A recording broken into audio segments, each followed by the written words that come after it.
Bonjour, bienvenue sur JV TV. Aujourd'hui, c'est une émission très spéciale pour nous. On va parler de nos petits animaux de compagnie et surtout de communication animale avec Manon. Alors restez avec nous pour l'interview.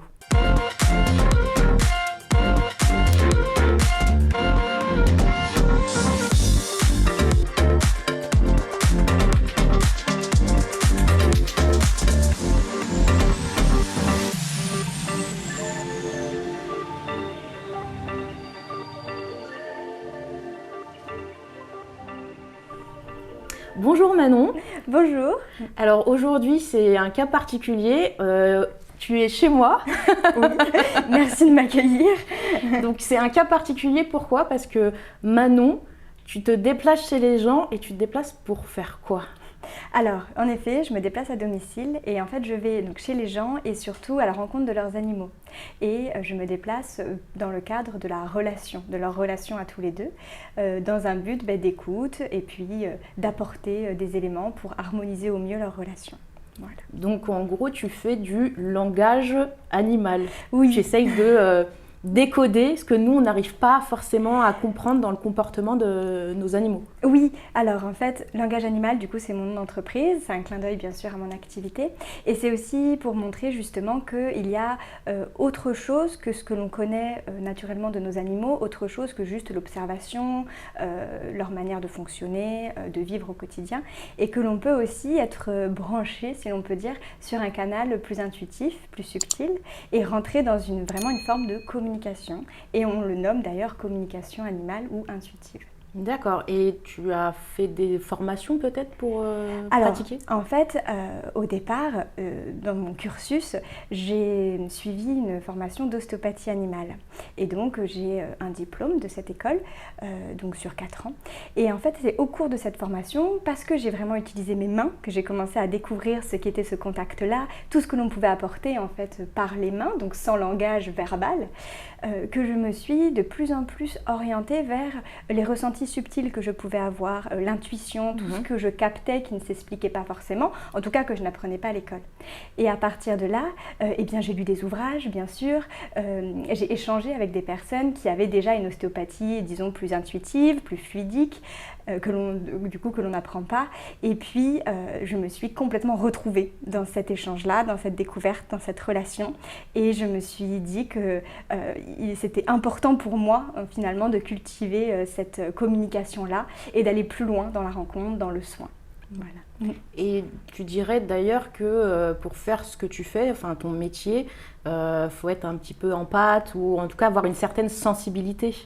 Alors oui, et en même temps, je dirais qu'on a tous une sensibilité. On a tous de l'empathie. Comme on est très nombreux à avoir du magnétisme, par exemple. Simplement, ce sont encore des sujets que l'on ne va pas forcément expérimenter, du moins on ne va pas forcément en parler, ni avec nos proches d'ailleurs, ni dans notre sphère professionnelle, c'est pas toujours très simple. Et donc, finalement, on ne va pas le cultiver. Alors que c'est un sens que l'on a tous, et vraiment j'insiste là-dessus, c'est pas un don, c'est pas de la magie. Effectivement. Alors, il y a une forme de magie, mais finalement, elle est accessible à tout le monde. C'est simplement un sens que l'on va retrouver. C'est le 6e sens, le sens de l'intuition, et qui, comme tous les autres sens, à partir du moment où on l'utilise, eh bien, il se développe et ça devient un sens que l'on va utiliser au même titre que les autres et qui devient complètement naturel, que l'on retrouve. Et malheureusement, ce sens-là, on ne nous apprend pas à l'école à le manifester.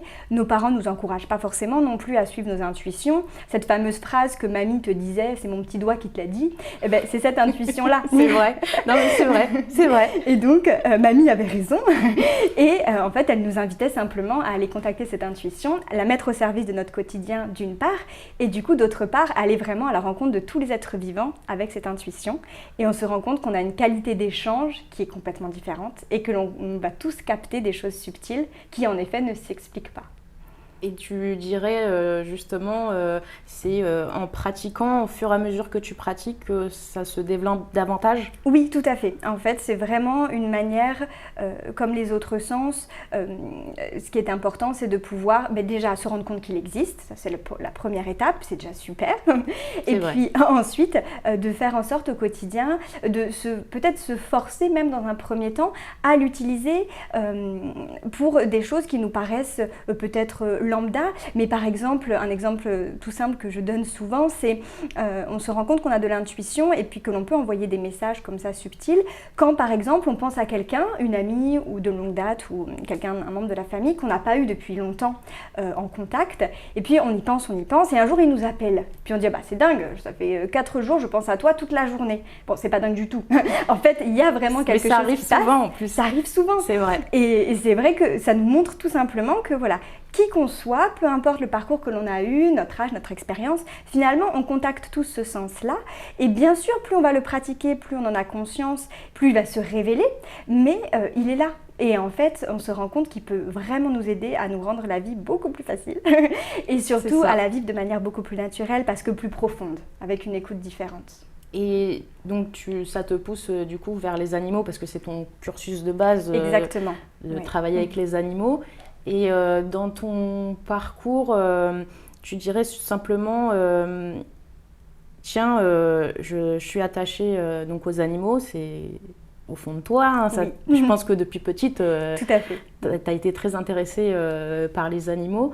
Et tu travailles sur des animaux précis ou tu peux intervenir sur plusieurs types Plusieurs espèces. Oui, plusieurs espèces. Oui, alors en fait c'est vrai que mon rapport à l'animal, en effet c'est depuis mon enfance. Ce n'est pas quelque chose que l'on m'a transmis parce que mes parents ne sont pas attirés par les animaux. Ils les apprécient, il n'y a pas de liens vitaux on va dire. Et moi très vite j'étais vraiment très très en lien avec les animaux parce que j'avais beaucoup de mal à communiquer avec les humains. Donc voilà, c'est un parcours qui d'ailleurs résonne chez beaucoup de personnes. Hein. C'est pas vrai. du tout une exception. Non mais je confirme. Et donc c'est vrai que je me sentais beaucoup plus à l'aise avec les animaux et naturellement j'avais envie d'aller vers eux. Donc toutes les espèces. Et puis eh bien, mon premier animal de compagnie par exemple c'était un lapin. Un lapin nain. Parce que voilà, tout mignon. Voilà mes parents pouvaient tolérer un lapin parce que c'était pas trop petit, c'était pas trop grand, pardon, ça prenait pas trop de place et donc voilà, c'était pratique. Et c'est vrai que moi j'étais attirée par tous les animaux que je rencontrais et l'ostéopathie dans un premier temps m'a vraiment amenée aussi au contact beaucoup plus profond du coup, donc des animaux dits domestiques. D'accord. Donc ce sont surtout les chevaux, les chiens, les chats et les animaux de ferme, les vaches, les moutons, les chèvres. Et puis ce qui est magique par le biais de la communication animale, c'est que vraiment on ouvre un espace d'échange et à partir de là on va pouvoir eh bien, se rencontrer. Et peu importe voilà, notre espèce, notre parcours, notre âge, etc., on est vraiment dans une communication, on pourrait dire presque d'âme à âme, enfin, en tout cas où on révèle l'être profond voilà, de chaque personne. Et donc à partir de ce moment-là, en effet, il n'y a pas de limite d'espèce. On peut tout à fait communiquer avec des animaux sauvages s'ils le désirent, avec des animaux de compagnie, quelle que soit leur espèce. Récemment, j'ai eu une belle expérience avec un cacatoès, un perroquet. Oh, trop fort. Voilà, j'ai rencontré des reptiles aussi. Alors bien sûr, c'est pas tous les jours. Tout le monde n'a pas ces animaux dans leur quotidien. Quoique de plus en plus. De plus en plus, tout à fait. Mais c'est vrai que ce sont des très belles communications. Et puis, chaque espèce, chaque individu amène quelque chose de différent. Et c'est pas parce que c'est un chien, un cheval, par exemple, ces animaux qu'on voit le plus souvent, qu'on aura la même teneur ou les mêmes sensations, les mêmes ressentis. On a vraiment l'être à part entière, l'individu. Et du coup, même pour deux animaux qui se ressemblent ou de la même espèce, on peut avoir des choses très différentes et des perceptions très différentes. Parce que de toute façon, chaque animal a sa personnalité. Exactement. Exactement comme nous. Chaque humain est unique. On peut avoir dans une famille de chiens, même si c'est la même race, ils vont avoir deux personnalités complètement différentes. Tout à fait. Et donc pour ce bien-être animal, tu dirais que ça passe aussi par le bien-être du maître? De l'humain, oui. Alors ce qui est super intéressant justement lorsqu'on travaille donc, en communication animale, c'est qu'en fait très souvent, quand on va m'appeler, ce sont pour des problèmes. Les gens rencontrent des soucis. Pas toujours, hein. Il y a aussi simplement l'envie de mieux communiquer, de mieux se comprendre, de répondre à nos besoins respectifs. Mais majoritairement, je dirais, ce sont pour des troubles du comportement, comme on peut dire, ou juste des incompréhensions. Et ce que les animaux nous amènent, ce qu'ils nous apportent en fait, en entrant dans nos foyers, très souvent, c'est un formidable levier d'évolution. Parce que certes, nous on a la sensation de les choisir, on dit souvent quand on choisit un chien, on a un coup de foudre, un chien, un chat, un cheval, et puis on ne l'explique pas, on sait que c'est lui. Par exemple, quand on va en refuge, on n'a absolument aucune idée de l'espèce que l'on va rencontrer, et pourtant il y a quelque chose qui passe. Et en fait, c'est la même chose dans l'autre sens. L'animal nous lit très bien, lui est branché sur son intuition sans problème, de la naissance jusqu'à sa fin de vie, et même après. Donc c'est vrai que pour lui, c'est très facile de savoir qui l'on est, d'où l'on vient, et ce que l'on va pouvoir apporter dans la relation.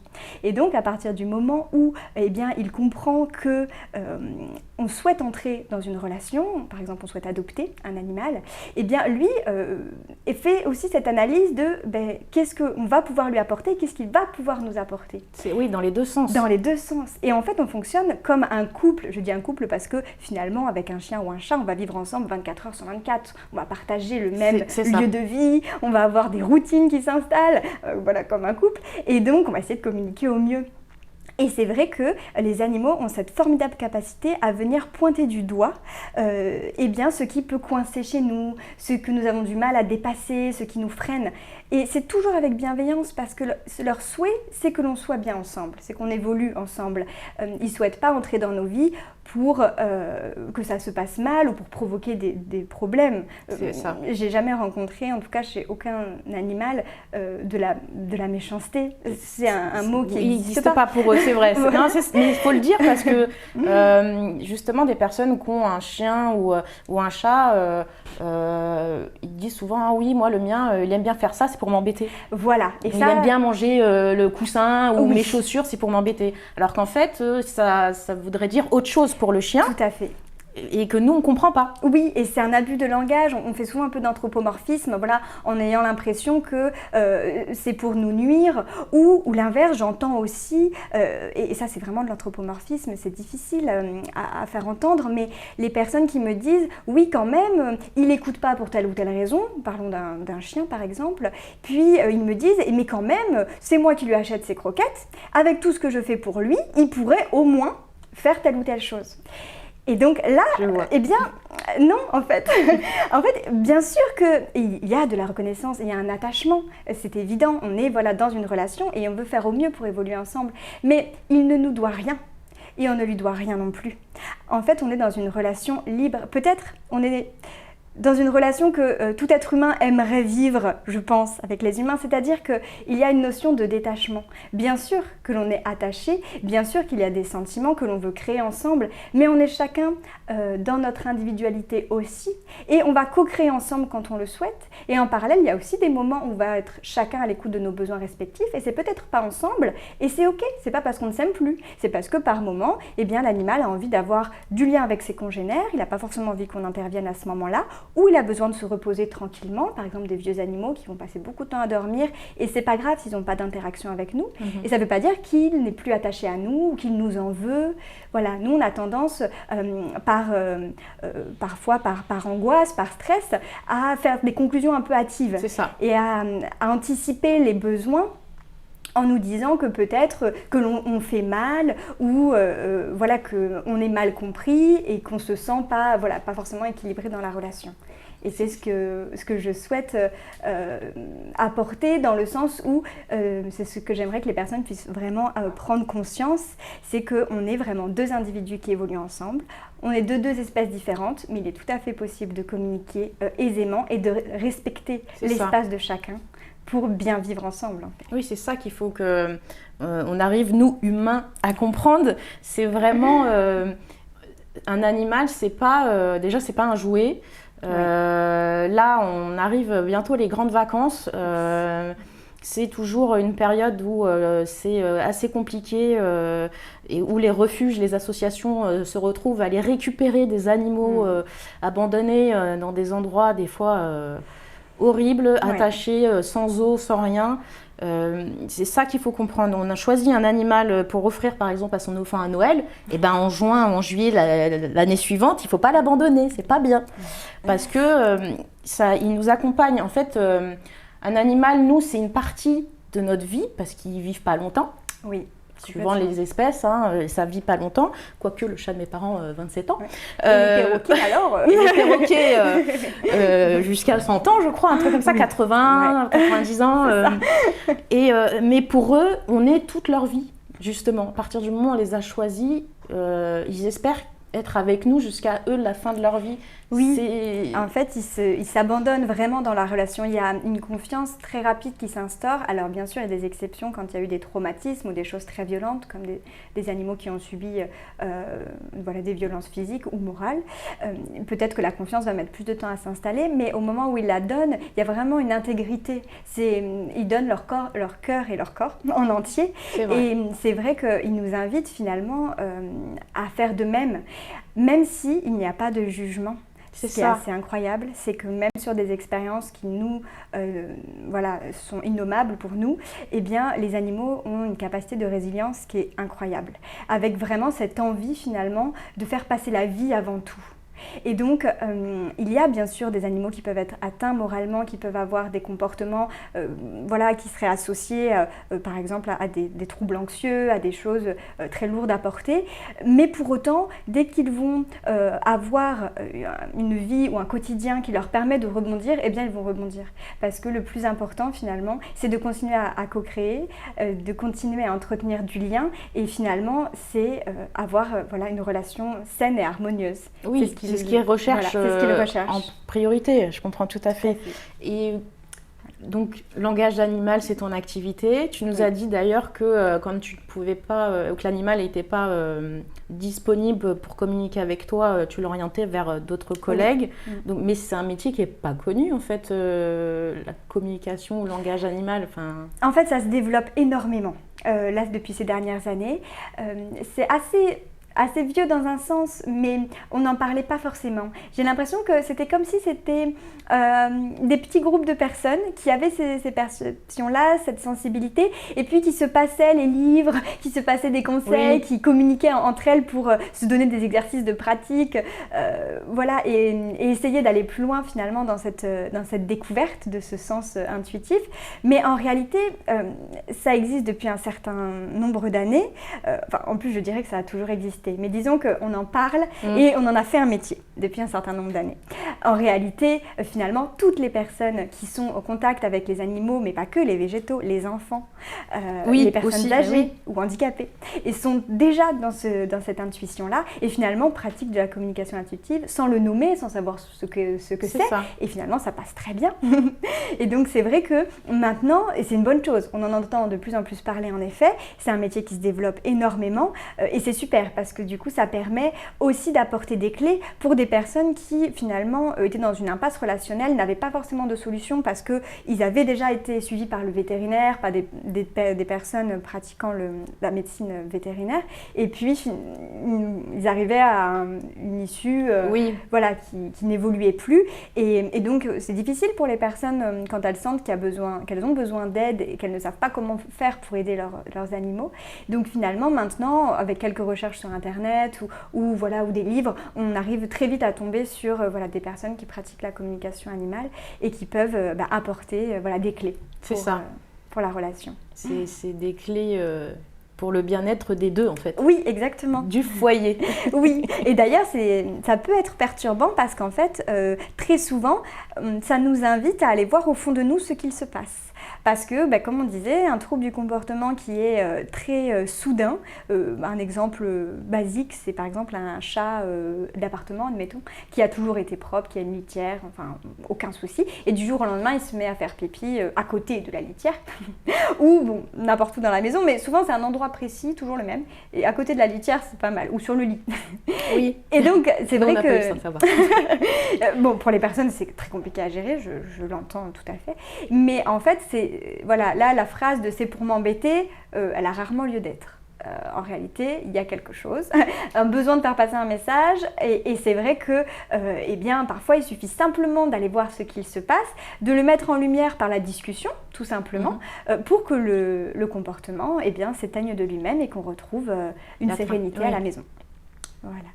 Ça, c'est super. C'est vraiment important de montrer qu'il y a des personnes qui sont, entre guillemets, dédiées pour le bien-être de l'animal. C'est-à-dire que si on a un problème, il ne faut pas penser tout de suite à s'en séparer.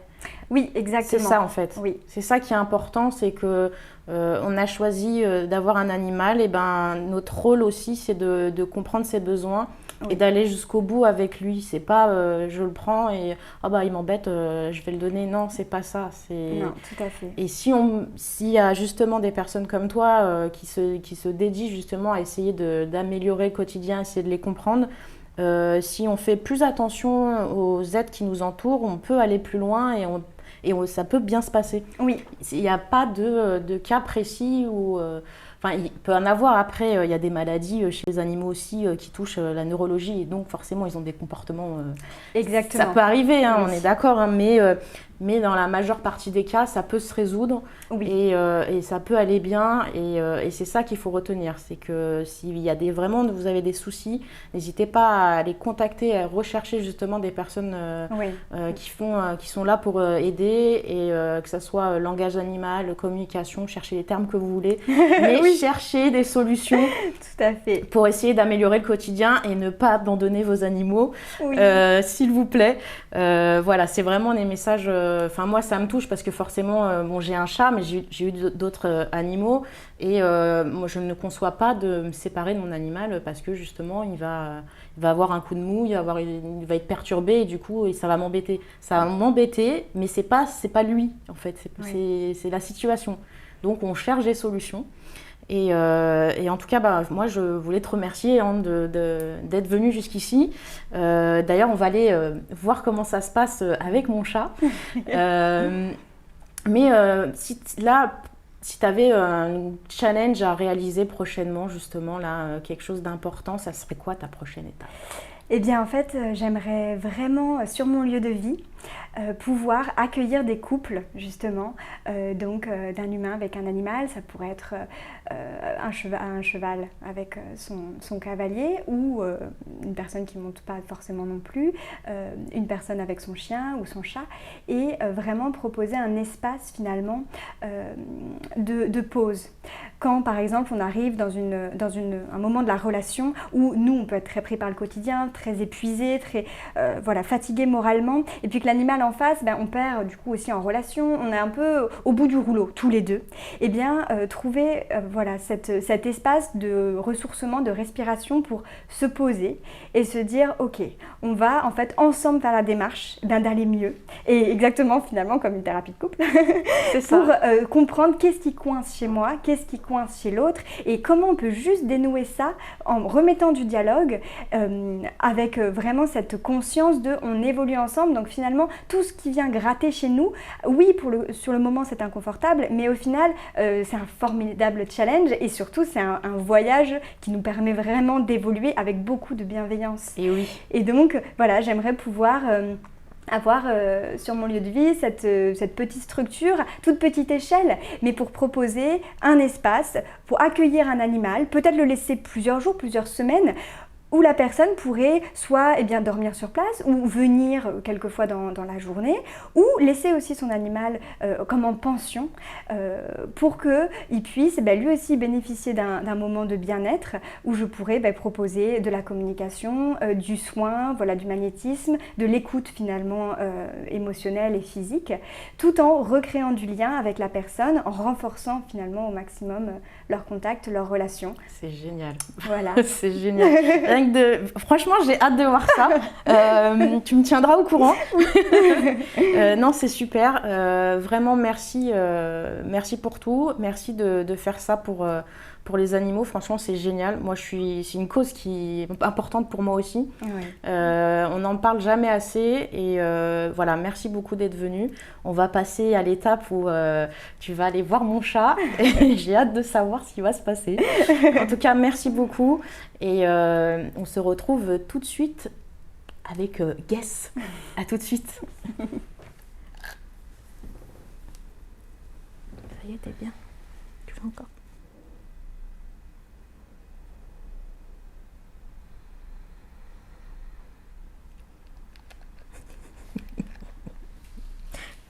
Ça t'adore. Hein.